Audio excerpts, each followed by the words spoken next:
I'm Mike AD, and welcome to the Delta League Podcast. Delta, the only sport in which 3 teams play at the same time. And this is week 14, with only 4 weeks remaining until the Wheel of Fire tournament. Now, we're going to start out in Washington, where the Power play host to Montreal and LA. And in this one, Washington wins again. Washington 29, Montreal 26, Los Angeles 16. Washington coach Elias Holmberg came out as critical of Goldie Crowley, saying, "I'd like her to play better defense." This definitely lit a fire under her as she then proceeded to score 4 goals, including the game-winning goal. Then, Montreal coach Fugo Yamasaki was very critical of Montreal star Angela Carlucci, saying, "She has the messiest car he's ever seen." Now, LA player Clark Crepeau busted up his nose in this match. Now, his play on the court and his facial features leave much to be desired. He's gone for 2 weeks, and nobody will miss him. Now, a lucky LA fan got the chance to win a car by scoring on former Power captain Frederick Giacalone, and he was successful. 2 successful. There were some rumblings about how Giacalone just let him score on purpose. This has happened before, folks.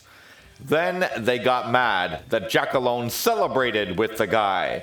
If you're too stingy about handing random people the keys to automobiles, don't advertise the opportunity.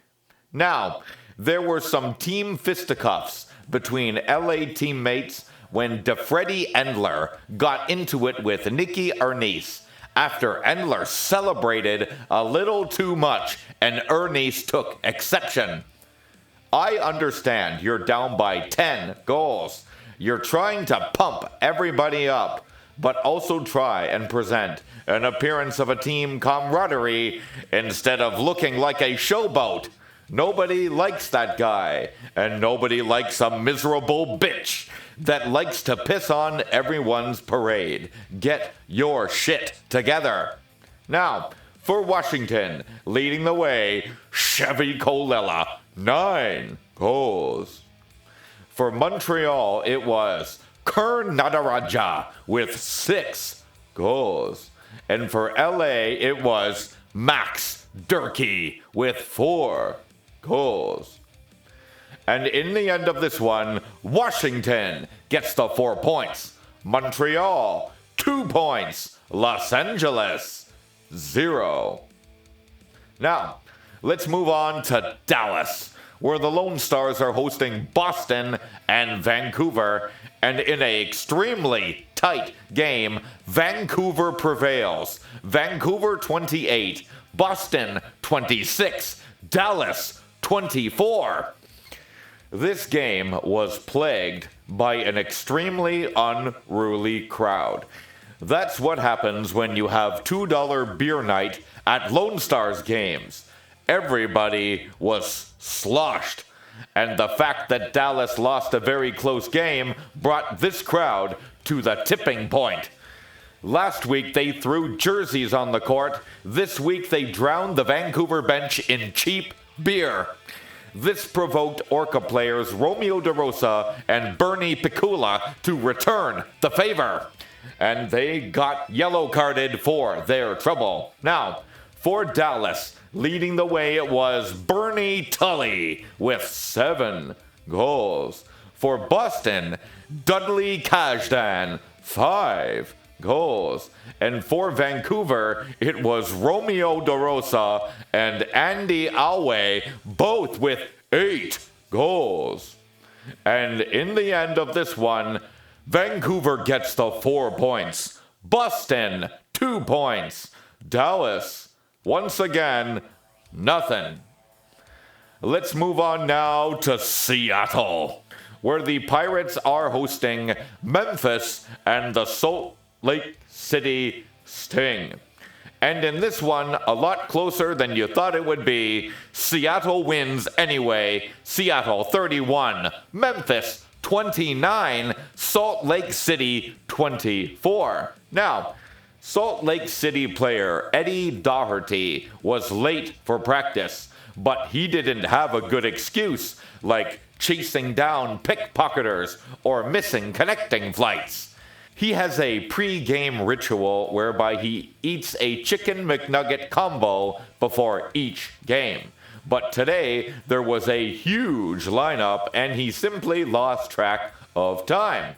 The head coach, Pete Chu, could have scratched him and made him eat his nuggets in the press box. But they need everyone they can muster down the stretch, so they're choosing to fine him instead. Now, as it appears, the Delta Gods work in mysterious ways.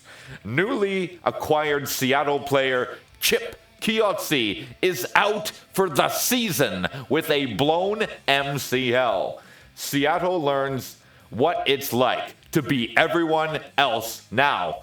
He's out 15 weeks, meaning one of their weapons is gone for the Wheel of Fire. Ain't that a kick in the balls? Now, Memphis player Candy Farnetti busted his finger up in this match. He'll be back in time for playoffs.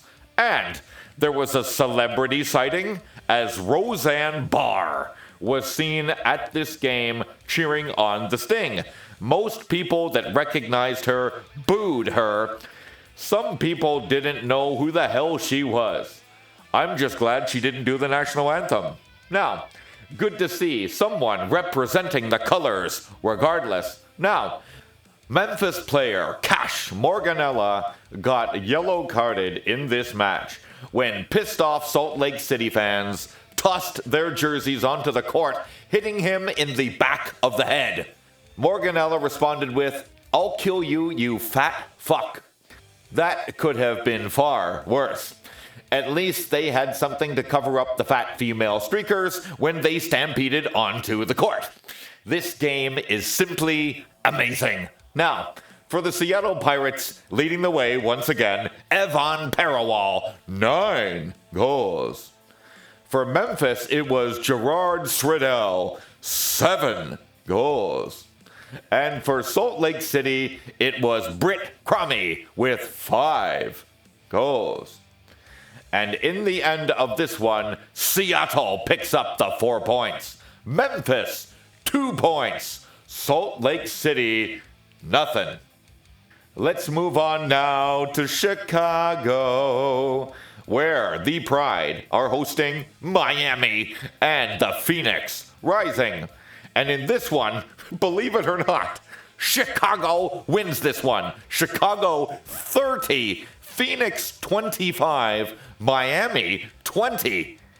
This game was delayed by over half an hour by climate protesters, during which several protesters glued their hands to the asphalt. By the time this game was over and it was dark, the protesters were still stuck to the asphalt. Now, even before this, the Phoenix Rising almost didn't get to the arena on time because their bus broke down. The good news is new acquisition Demetrius Lindbergh got out on the road, popped the hood, assessed the problem, then fixed the bloody thing. He's got this life after Delta plan worked out, just in case the league folds. Just kidding. Now, for the Chicago Pride, leading the way, Ivan Goss, 7 goals. For Miami, it was Bob Nyhan, 5 goals. And for the Rising, it was London Chatbert, Jackson Truman, Trumaine Wolitzer, Curly Barnabani, and Demetrius Lindbergh with 4 goals each. And in the end of this one, Chicago gets the 4 points. Phoenix, 2 points. In Miami, they got nothing again. God damn it. Now, let's move on now to Motor City, where the Detroit Rock are hosting New York and Toronto. And in this one, Detroit wins this one. Detroit 28, New York 21, Toronto also 21. The head official was late for this match. Apparently, he forgot that the game wasn't in Toronto tonight. It was in Detroit, forcing him to turn around on the highway. Nobody believes his story. Now, retired New York player Harrison Alston was there tonight in Detroit.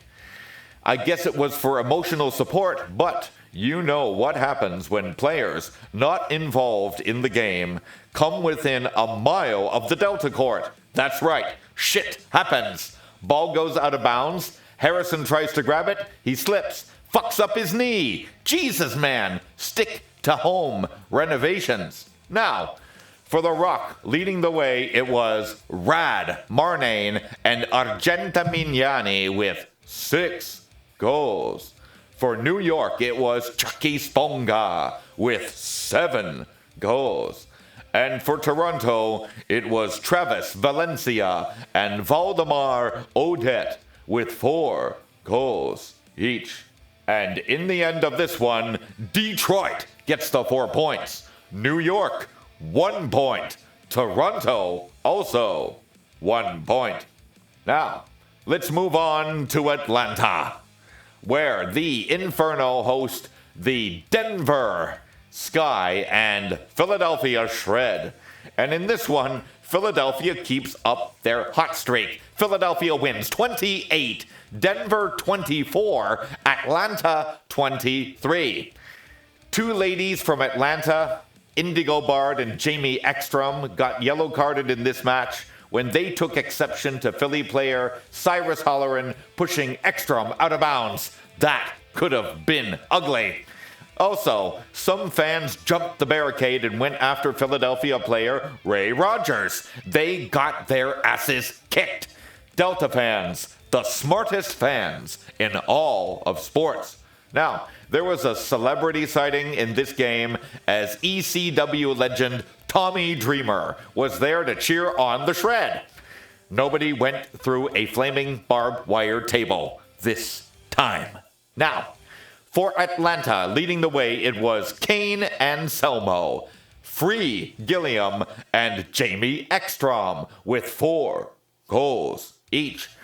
For the Denver Sky, it was Emil Safran with 6 goals. And for the Shred, it was Guido Nagaran, Trent Penzavelli, Jermaine Jardetsky, Suzuki Saito, and Ray Rogers with 4 goals each. And in the end of this one, Philadelphia picks up the 4 points. Denver, 2 points. Atlanta, again, nothing.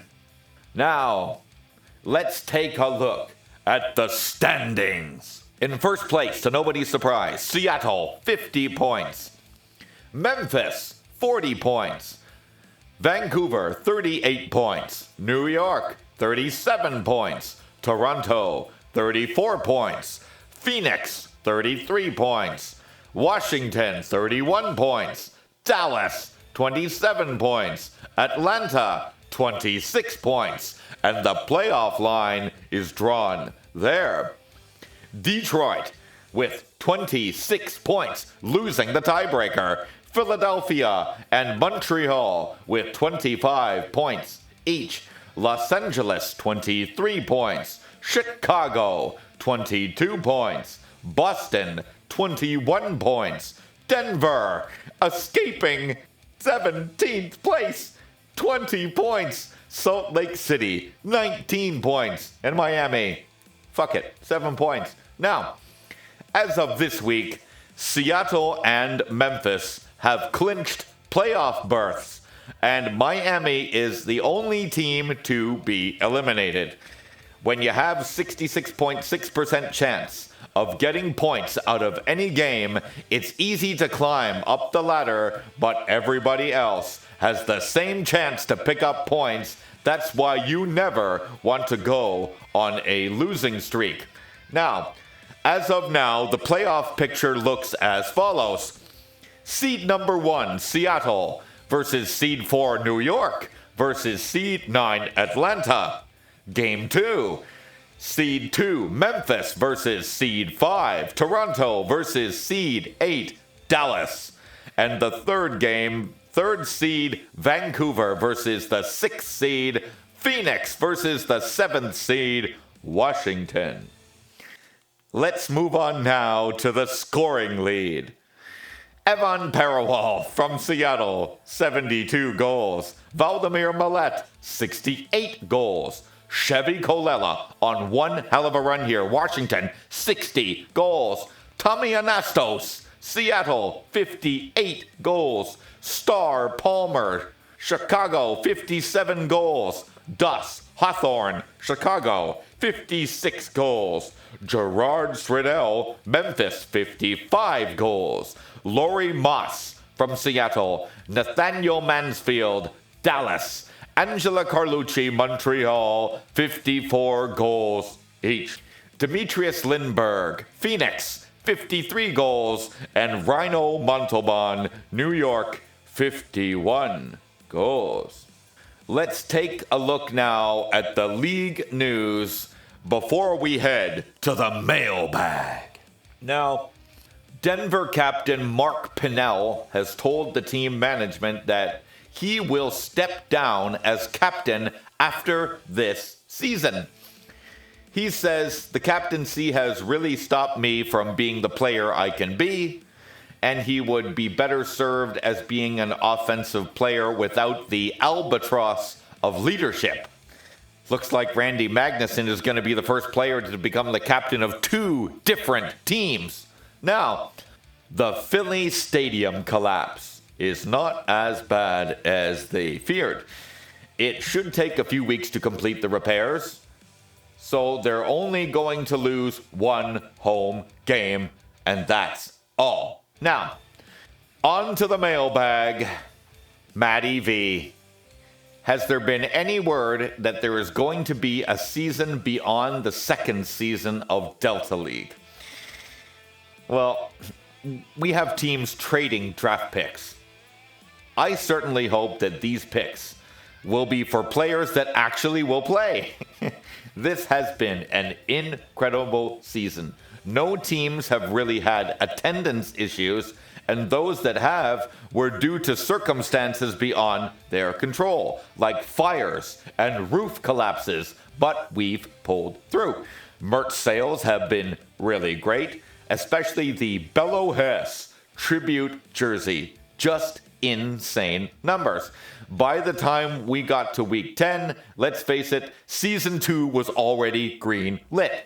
As far as the TV deal is concerned, I believe the network has the option on the 3rd year, after which it goes up to renewal.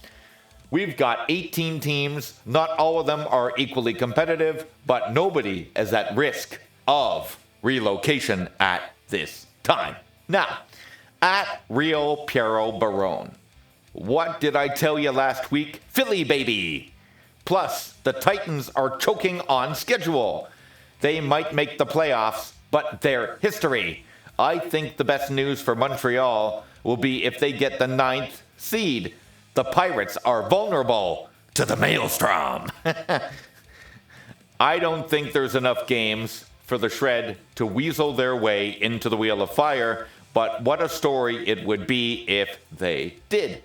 Not sure I would put my Kia Forte on the line for that team. Not convinced. The Titans haven't been looking good recently, but I think dropping down to a 5 or 6th seed might be the best thing possible, since the Titans have not fared well against the Pirates. Nobody wants to play this juggernaut. But it's funny that you mentioned the Maelstrom, because they're the only team to beat the Pirates this year. 1 loss in 14 games. absolutely insane. And though I wouldn't make that bet, sometimes the numbers don't lie. Steiner Recliner. Have you seen the Mike Facciolo cardboard cutout? The guy is a beast. I can't believe we have things like that for sale, but it's true. I'd get one myself, but for me, it's a hard sell because it's so wide, it doesn't fit through the door. Now, let's move on to next week's games and predictions for Week 15. We'll start here with Washington, who play host to Los Angeles and Miami. Here's another game where Washington have a huge opportunity to bank some critical points. Miami has been the drizzling shits and has shown no sign that the shitting is stopping. If the Power decide to put on a pitiful performance here, I'm not sure either team will take advantage. That is why betting people will avoid this game like the plague. The Power for 4. Now, on to Toronto, where the Titans host Vancouver and Salt Lake City. Damn, Toronto has had a rough 2 weeks. Good news is the third team is SLC.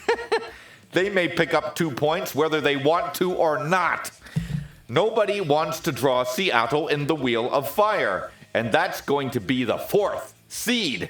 Is this strategic choking, or have they really been that bad? Vancouver is a powerhouse, and I'll take them for the win. Off to Chicago, where the Pride host Seattle and Phoenix. Seattle has played some good teams in the past few weeks. Vancouver, Toronto, Memphis, and they bested them all. This week, they lost the offensive player they traded for in Chip Chiozzi, but I don't think it will make much difference. This team is stacked. The only remaining question will be, will Evan Parallel score 100 goals this year? Phoenix has been very consistent, and Chicago has been 50 shades of terrible. 0 letdown here. Seattle wins again. Now, off to Detroit, where the Rock host Dallas and New York. Dallas had so many points in their bank to start the year that this recent slide has not cost them their playoff position. But I see no sign that this team is turning around. Detroit has been markedly improved, but it may be too little too late. New York can't seem to put more than one good game in a row together, so I'll take the Rock for the win. Now, off to Montreal, where the Maelstrom host Denver and Atlanta. Denver has looked much better lately, but it may be too little too late as well. Last week, they finally escaped 17th place. Atlanta has not been their usual selves, and if they're not careful, they risk dropping out of playoff contention to a team like Montreal, who made some key moves at the trade deadline. I'll take a close game here, but Montreal is due for a win. And lastly, off to the city of brotherly love, where Philadelphia, the Shred, host Boston and Memphis.